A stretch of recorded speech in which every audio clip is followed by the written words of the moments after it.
प्रभू रामचंद्राय नमः। गतकथा झाली ऐसी जे का कलिकल्पशनाशी तदंतरे विचारता नारदाशी राक्षसे देखिले। श्री गणेशाला वंदन करून प्रभू रामचंद्राचं स्मरण आणि सद्गुरूशी शरण जाऊन कधीच अनुसंधान आहे। ग्रंथकर्ते गावाकाका या ठिकाणी सांगू लागलेले आहे। मागच्या अध्यायाच्या ठिकाणी झालेली कथा आहे। असणाऱ्या वाळी बरोबर असणाऱ्या राजा रावणाचं सख्य त्या ठिकाणी झालं। ही जी कथा त्या ठिकाणी झाली, ही कथा कशा आहे, असणाऱ्या साधकाचं त्या ठिकाणी जे पापात्मक कर्म त्या ठिकाणी झालेले किंवा पाप त्या ठिकाणी झालेलं आहे, त्या पापातून मुक्ती करणारी अशी असणारी कथा आहे त्या ठिकाणी। आणि ही कथा श्रोती मंडळीने सावधान रीतीने त्या ठिकाणी ऐकली गेली, त्यांच्या पापाची असणारी धुनी त्या ठिकाणी झाली। म्हणून असणारे ग्रंथकर्ते पुढे त्या ठिकाणी सांगत असताना सांगू लागलेले आहेत। राजा रावण असणारा त्या ठिकाणी पृथ्वी तलावर जे राजे आहेत त्यांच्याबरोबर युद्ध करून विजय त्या ठिकाणी मिळवत जाऊ लागलेला आहे। आणि जात असताना आकाश मार्गाने असणाऱ्या नारद स्वामीची असणारी स्वारी त्या ठिकाणी जाऊ लागली राजा रावणानं त्या ठिकाणी। आणि पाहिलं गेलं जाता गगनी रावणे देखिला दुरोनी म्हणे देव ऋषी कृपा करुनी नावे केथ वरी येईजे। मग त्या ठिकाणी नारद ऋषी असणारे आकाश मार्गाने नारायण नारायण करीत त्या ठिकाणी जाऊ लागलेले आहेत। त्याच वेळेस राजा रावणानं पाहिलं गेलं आणि हात जोडून विनंती केली, स्वामीवर या, थोडं क्षणभर म्हणजे माझ्यावर असणारी कृपा करा आणि एक क्षणभर माझ्यापाशी त्या ठिकाणी म्हणले या। म्हणून केले नमन दोन्ही कर जोडून स्वामी क्षेम कुळ कल्याण हे तुम्हास पुसणे न लगे। पण राजा रावण म्हणू लागलेला आहे, महाराज म्हणजे मला असणाऱ्या तुमच्या भेटीची आतुरता त्या ठिकाणी लागलेली आहे, तुम्ही इथं या आणि मला भेट त्या ठिकाणी द्या। म्हणून असणारे दोन्ही हात जोडून असणारा त्या ठिकाणी म्हणजे विनंती केली, नमस्कार त्या ठिकाणी केला। आणि नारद ऋषीची असणारी भेट झाल्याबरोबर राजा रावण म्हणू लागलेला आहे, स्वामीवर्या महाराज तुम्ही काय म्हणजे सदा सर्व काळ म्हणजे त्या ठिकाणी आनंदी असता, क्षेम त्या ठिकाणी असतं, सुखी त्या ठिकाणी असता। म्हणून तुम्हाला कसं काय बरं आहे का म्हणून विचारण्याची काही गरज त्या ठिकाणी नाही। राजा रावण नारद ऋषीला बोलू लागला, तुमचे भूत मात्रा प्राणी स्वानंदे वर्तती निजस्थानी तुम्ही विचारा परोपलोकाकारोनी तुमच्या दर्शनी मी धन्य। मग असणारे स्वामी म्हणे तुम्ही कसं आहे त्या ठिकाणी असणाऱ्या सृष्टीमध्ये जी काही जीव भूत मात्रा आहे त्या ठिकाणी या भूत मात्रावर असणारी कृपा करणार आहे आणि तुमचं असणारं कार्य आहे ही परोपकारासाठी दुसऱ्यावर उपकार करण्यासाठी त्या ठिकाणी तुम्ही हे वर्तन त्या ठिकाणी करतात। आणि या सृष्टीचा जीवमात्रा ही जीवमात्रा तुमच्यामुळेच त्या ठिकाणी आनंदानं म्हणजे वर्तन त्या ठिकाणी करतात। अशा असणाऱ्या स्वामीची माझी असणारी भेट त्या ठिकाणी झाली, मला आज दर्शन घडलं गेलं, मी धन्य धन्य त्या ठिकाणी झालो। कोणी विबुधारी जनकाचे वचन मग बोले नारद भगवान म्हणे राया तुझे वैभव देखून आनंदे पूर्ण निवालो। मग असणाऱ्या या ठिकाणी असणारा म्हणजे विभुधारी जनक असणारा त्या ठिकाणी इंद्रजिताचा असणारा वडील राजा रावण आहे। ह्या राजा रावणाचं वचन असणाऱ्या नारद ऋषींनी त्या ठिकाणी ऐकलं गेलं आणि म्हणू लागले, असणाऱ्या रावणा तुझं असणारं वैभव आहे, तुझी असणारी संपत्ती आहे, तुझं असणारं कार्य बघून मला अतिशय आनंद त्या ठिकाणी झाला, माझा असणारा जीव समाधानी त्या ठिकाणी झाला। तुझं पुष्प कासारिके विमान इंद्रजिता येसे पुत्र निदान जयाचे आहार न पुरे त्रिभुवन तो बंधू कंभकर्ण पै तुझा। मग असणारे देव ऋषी नारद स्वामी त्या ठिकाणी राजा रावणाची असणारी स्तुती करू लागलेले आहेत।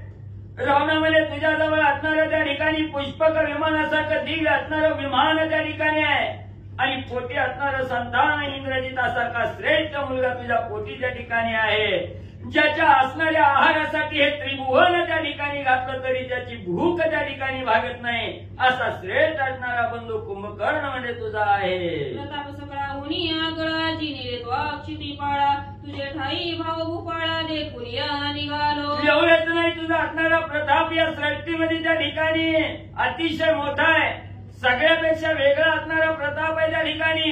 आणि तो या पृथ्वी तलावर असणारे सर्व राजे आहेत त्या राजावर असणारा विजय त्या ठिकाणी प्राप्त केला। म्हणून म्हणजे मी असणार त्या ठिकाणी आणि म्हणजे तुझ्या भेटीसाठी आलो. राक्षसादी पा तुझी थोरी न देखो त्रिभुवन माझारी सदाशिवाज्ञाधारी विष्णू सदेवे कोण पुसे. एवढंच नाही रावणा, तुझा असणारा प्रताप अगाध हे असणाऱ्या स्वर्ग मृत्यू पाताळ या त्रिभुवनामध्ये तुझ्यासारखा वीर त्या ठिकाणी कुठं म्हणून आजपर्यंत त्या ठिकाणी पाहिलं नाही.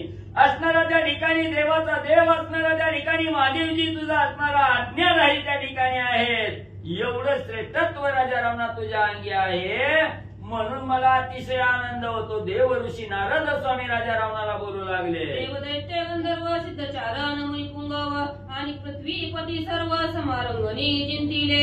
एवढंच नाही, असणाऱ्या देवाबरोबर युद्ध त्या ठिकाणी केलं, त्याच्यावर विजय मिळवला. दैत्याबरोबर गंधर्वाबरोबर सिद्धचारण ऋषी आहेत, मुनी आहेत, या सगळ्या बरोबर असणाऱ्या राजा रावणाचा युद्ध त्या ठिकाणी केलं. सगळ्यावर विजय त्या ठिकाणी मिळवून थोरवी त्या ठिकाणी गाजवली. देव ऋषी आणि नारद स्वामी बोलू लागलेले आहेत. ऐसा पराक्रम दारुण देखुरी मी तुष्टमान परिकाणी एक वचन हित लागोनी सांगत असे. मग राजा रावणा तो एवढा पराक्रम त्या ठिकाणी केला, मला आनंद त्या ठिकाणी झालाय. अतिशय श्रेष्ठ पराक्रम तू त्या ठिकाणी केला. पण तुझं असणारं हित कशात आहे? तुझ्या हित साधण्यासाठी तुला एक वचन माझ्या मुखातून सांगावंसं मला वाटतं. ते काय आहे ऐक रावणा.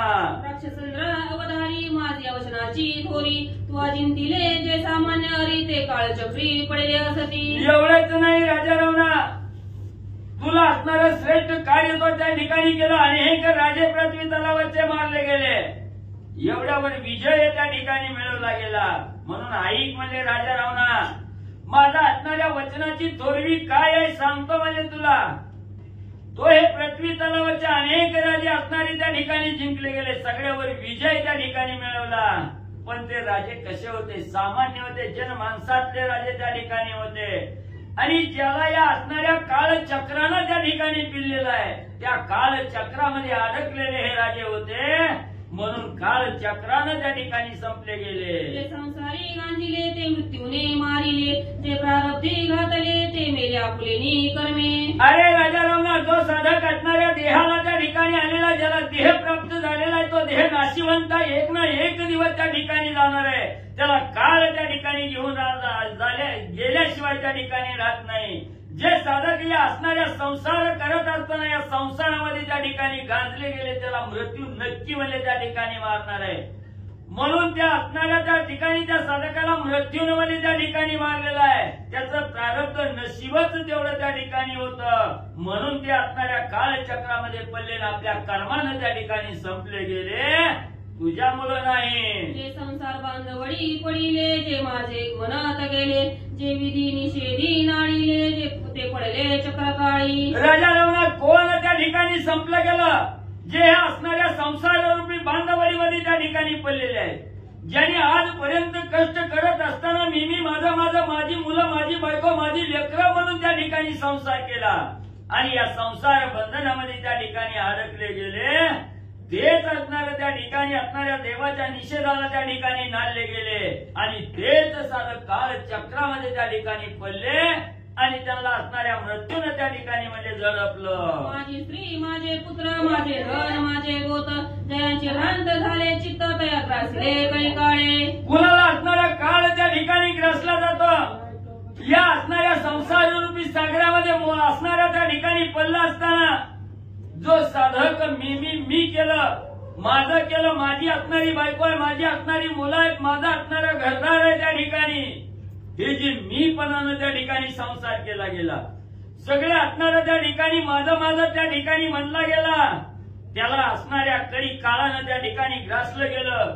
जे या संसाररूपी प्रपंचामध्ये भ्रांतीच त्या ठिकाणी पडले गेले, ज्याच्या डोळ्यावर भ्रांती त्या ठिकाणी चालली गेली, मी माझं मध्ये या तिन्हीच त्या ठिकाणी गुंतले गेले, त्यालाच काळाने त्या ठिकाणी आणि झडपलं गेलं. मारिले गांजिले ते वदंती मिथ्यात्वे भासे माझे चित्ती, ऐसे कोणी लंकापती नारदा प्रती बोलिला. म्हणून राजा रावणा, संसारात पडलेला साधक हा आपापल्या कर्मानुसार त्या ठिकाणी संपतोय.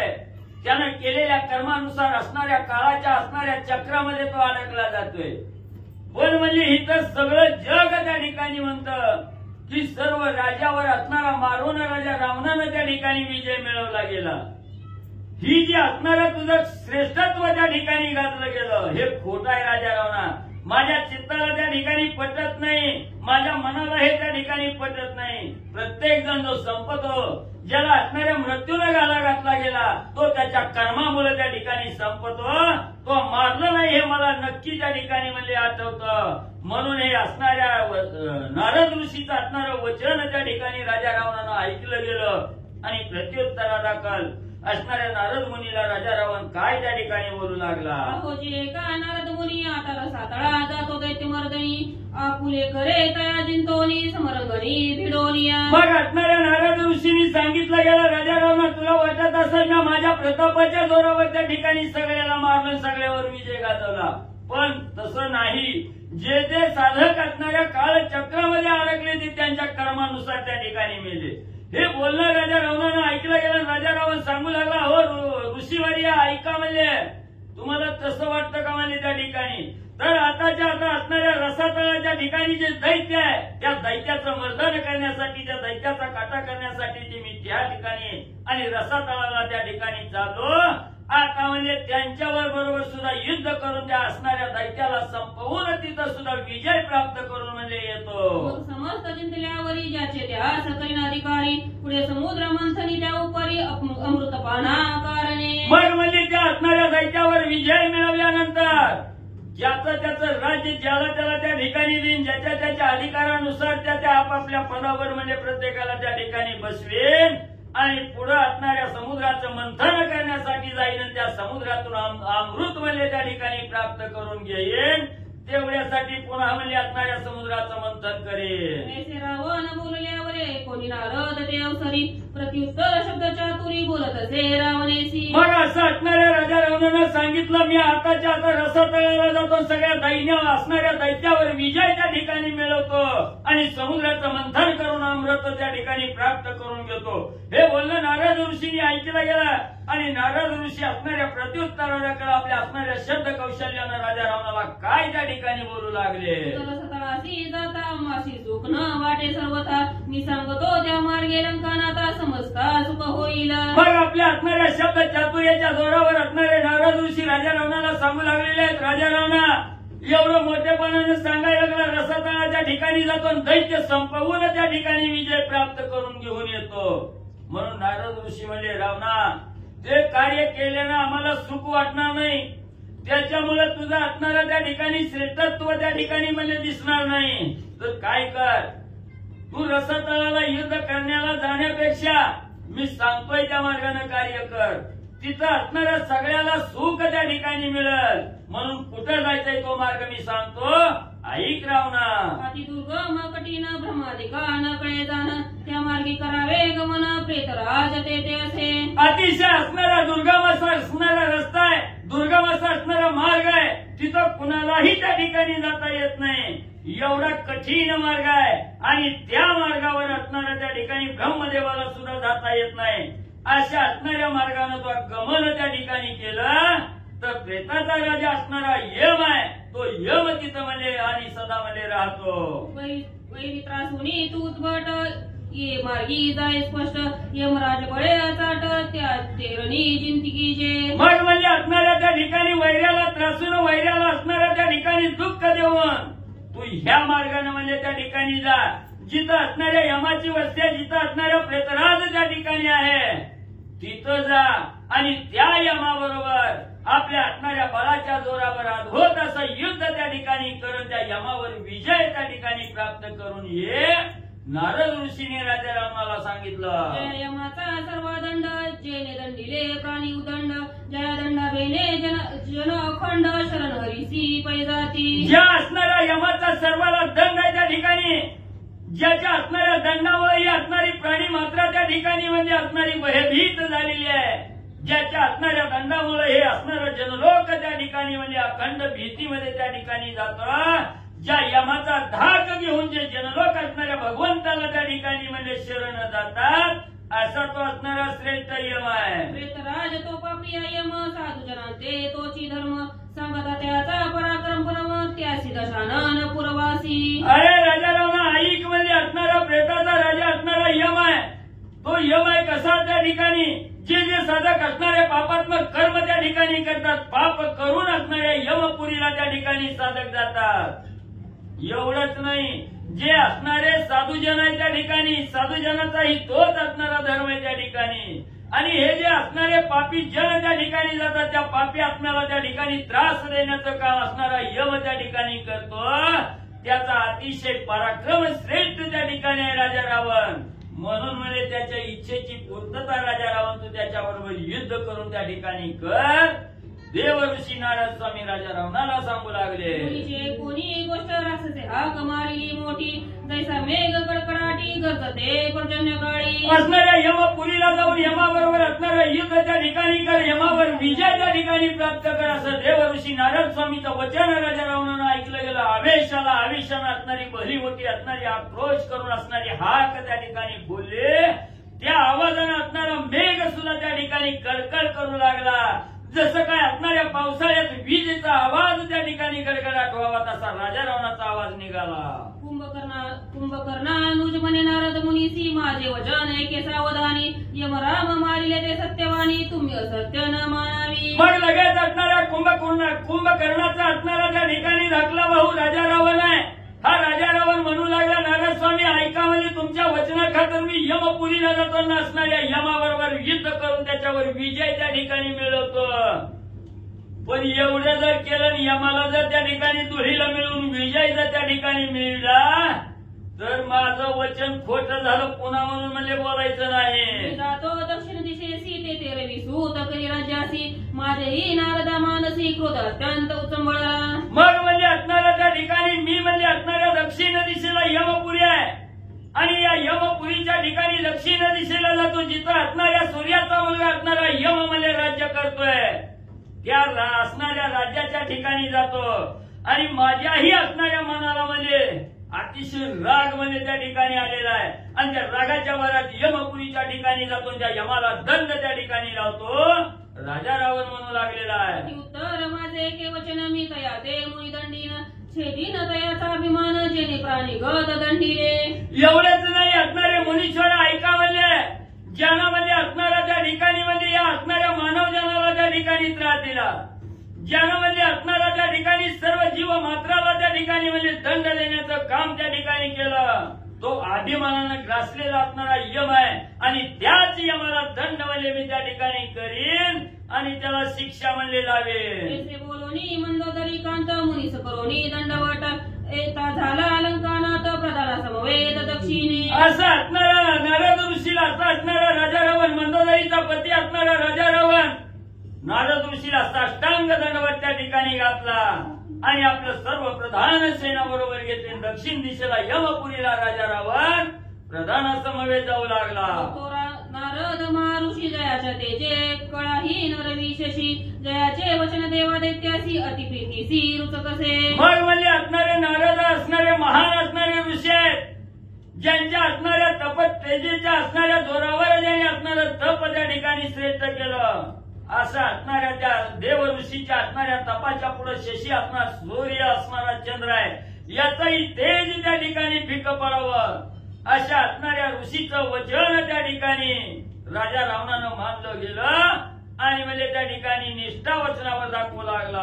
ब्रह्मनिष्ठेचा जो सागर, ब्रह्मदृष्टी देखे चराचर, ब्रह्मयाचा मानस कुमार, ब्रह्माधिका पार न कळे. मग राजा रावणाला ज्यांना असणाऱ्या वचन त्या ठिकाणी सांगितलं, जे असणारे म्हणजे त्या ठिकाणी युद्ध करण्याची कला सांगितली गेली, तो ब्रह्मनिष्ठेचा असणारा सागर असणारे नारद ऋषी आहे त्या ठिकाणी.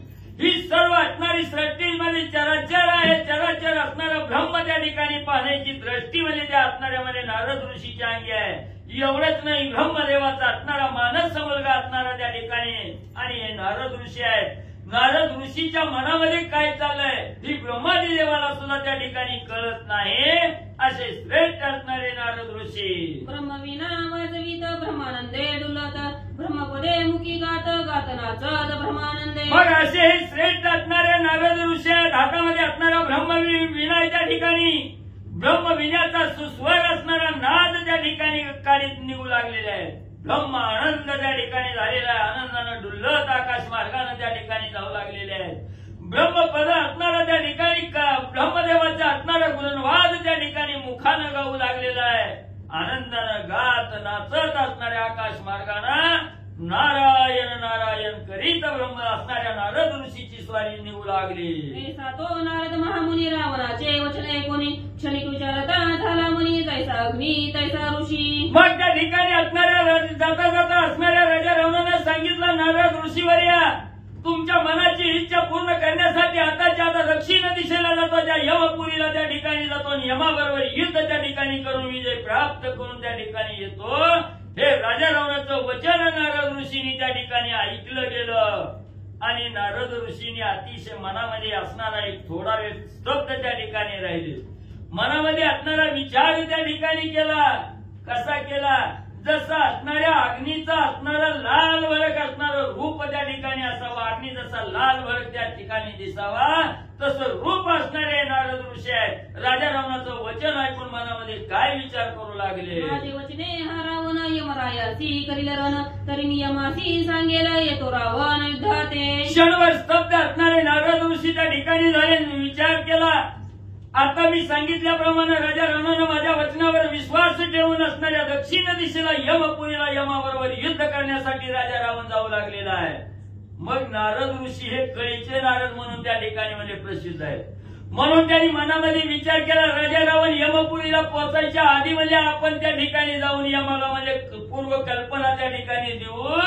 राजा रावण युद्धासाठी येतोय. प्रेत राजा दंडपाणी तयारे प्रार्थीन युद्धा लागणे, जयाचे धाके प्राणी जनी श्रीहरी भजनी प्रवेश. मग म्हणजे राजा रावण पोहोचायच्या आधी म्हणजे असणाऱ्या यमपुरीला जातो.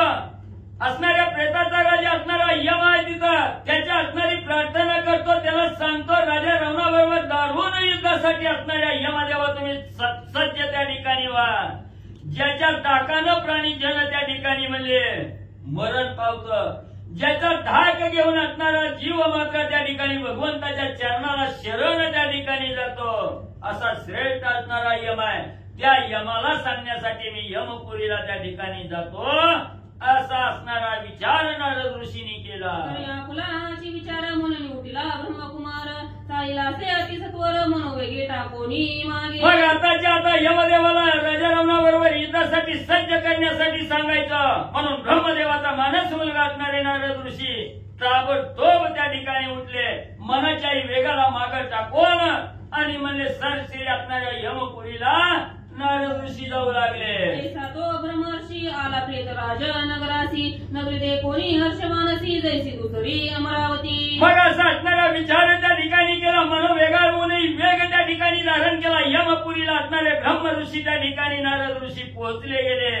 यमपुरी त्या ठिकाणी पाहिली गेली. यमपुरी पाहिल्यानंतर मनाला एवढा आनंद त्या ठिकाणी झाला, दुसरी अमरावतीच या ठिकाणी आली की काय असा विचार नारद ऋषीच्या मनाला त्या ठिकाणी आला. प्रेतराज रायाचे नाम यमधर्म दुसरे परम, प्राणियांचे दोष धर्म जाणून तैसे दंडित. बघ या यमपुरीच्या ठिकाणी प्रेताचा राजा असणारा त्या ठिकाणी यम आहे, त्याचं दुसरं नाव यमधर्म आहे त्या ठिकाणी. आणि ह्याचा असणारा धर्म काय आहे त्या यमाचा? जे असणारे प्राणी मात्र असणाऱ्या देहावर आलेले होते आणि या देहाच्या संगतीत आल्यानंतर जे जे दोषात्मक असणारे कर्म त्या ठिकाणी केले, जे जे या पापात असणाऱ्या पृथ्वी तलावर पापात्मक कर्म ज्याच्या साधकांनी त्या ठिकाणी केले ते यमपुरीला पोचलेले आहेत. त्यांना त्यांच्या त्यांच्या कर्मानुसार दंड देणं हे यमाचा धर्म त्या ठिकाणी सांगितला गेला. जयासी भगवत भजनी नाही भक्ती अधर्म लोटे माता टोले माता. जयासी भगवत भजनी नाही भक्ती अधर्म टोले राता वाजती, ज्याची ग्रहश्रमी अत्याशक्ती ते दंडी पावती प्रेतरायाचा. मग असणाऱ्या यमपुरीच्या ठिकाणी साधक इथं संपल्यानंतर देह विसर्जित केल्यानंतर जो आत्मा त्या ठिकाणी निघून जातो, तो आत्मा कुठं त्या ठिकाणी जातो? पृथ्वी तलावर राहिल्यानंतर जे जे साधक असणाऱ्या भगवत भजनामध्ये रत झालेले नाही, जन्माला आल्यापासून मरेपर्यंत असणाऱ्या भगवंताच्या सानिध्यात त्या ठिकाणी आलेले नाही, साधू संतांची सेवा त्या ठिकाणी केलेली नाही आणि ज्यांनी असणाऱ्या ग्रहस्थ आश्रम त्या ठिकाणी स्वीकारल्यानंतर तिथं अत्यासक्ती त्या ठिकाणी दाखवली गेली, ते साधक यमपुरीला गेल्यानंतर त्याच्या असणाऱ्या मस्तकावर म्हणजे त्या ठिकाणी भले मोठे असणारे घाव त्या ठिकाणी मारले जातात आणि त्याला असणारी शिक्षा त्या यमपुरीमध्ये असणारा यम त्या ठिकाणी देतो, अशा असणारे नारद ऋषी त्या ठिकाणी सांगतायत. ऐसा तो नारद महामुनी आला प्रेते पुरी लागुनी म्हणे कलो पावनी पुरी धनी मनोरी पाय अवनी महाफळीत. मग असे हे नारद ऋषी अशा या असणाऱ्या यमपुरीला त्या ठिकाणी आले. त्याला दुसरं नाव असणारी प्रेतपुरी आहे. त्या प्रेतपुरीच्या ठिकाणी आले. आता इथं असणाऱ्या राजा रावणाचं आणि यमदेवाचं असणारं भांडण त्या ठिकाणी लावायचं ना आपल्या मनाची इच्छा पूर्ण त्या ठिकाणी करायची असा विचार त्या ठिकाणी केला. धनश्री असणारा पाय जमिनीवर आढळला. डोक्याची शेंडी असणारी तडतड त्या ठिकाणी केली आणि नारद ऋषी काय करू लागले. मातीची शेंडी तडाळी कलाची थोरी आवडी म्हणून तो लवड सवडी प्रेतराज नगरापयाला. नारद ऋषीच्या मनात एकच इच्छा आहे, कधी कुणाचं भांडण लागतंय, कधी कुणाचं भांडण त्या ठिकाणी लावतोय, मला भांडण बघायला मिळतंय, हीच इच्छा मनामध्ये होती. एवढा आनंद त्या ठिकाणी झाला.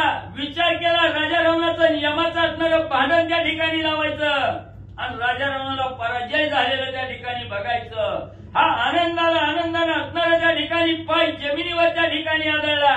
शेंडी तडाळली गेली. मनोवेगापेक्षाही वेग त्या ठिकाणी धारण केला. यमपुरीला असणारे त्या ठिकाणी नारद ऋषी पोचले. जनार्दना शरण राक्षस यमासी दारुण होईल ते परसा सावधान निज अवधान देऊनी. असणारे ग्रंथकर्ते गावाकाका या ठिकाणी असणाऱ्या नाथरायाला असणाऱ्या त्या ठिकाणी शरण जाऊन आपले सद्गुरू असणारे जनार्दन स्वामीला शरण जाऊन सांगू लागलेले आहेत.